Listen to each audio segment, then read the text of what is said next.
Si Colombian Camilo Osorio ang kinoronahan bilang kampiyon sa WTA 125 Philippine Women's Open Singles nitong Sabado.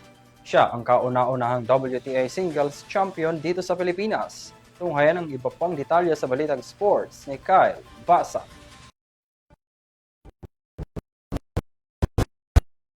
Colombia bilang kampiyon ng WTA 125 Philippine Women's Open Singles nitong January 31 sa Rizal Memorial Tennis Center.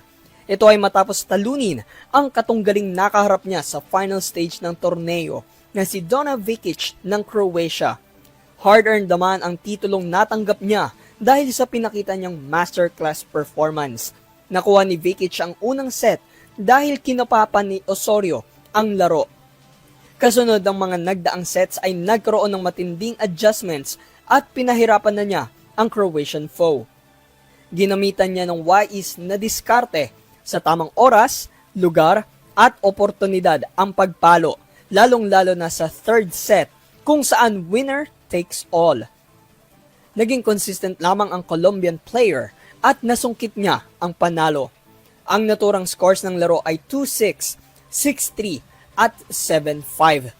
Tinaguri ang first ever WTA singles champion dito sa Pilipinas si Osorio, isang karangalan para sa kanyang career, pati na rin sa bansa nating unang beses mag-host ng ganitong torneo.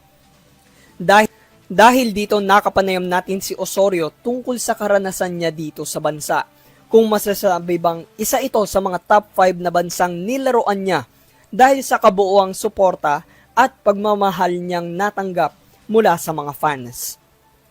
Yeah, for sure. I think besides Colombia, this is my top one. No, I mean, it's just, as I said, like they're very, very kind, very loving, and you can feel the passion. So it's very nice to see the energy. And yeah, I think it's in top 3 for sure. Like I really enjoyed the environment. Para sa EuroTV News, ako si Kyle Basa. Sumasaludo sa bawat Pilipino.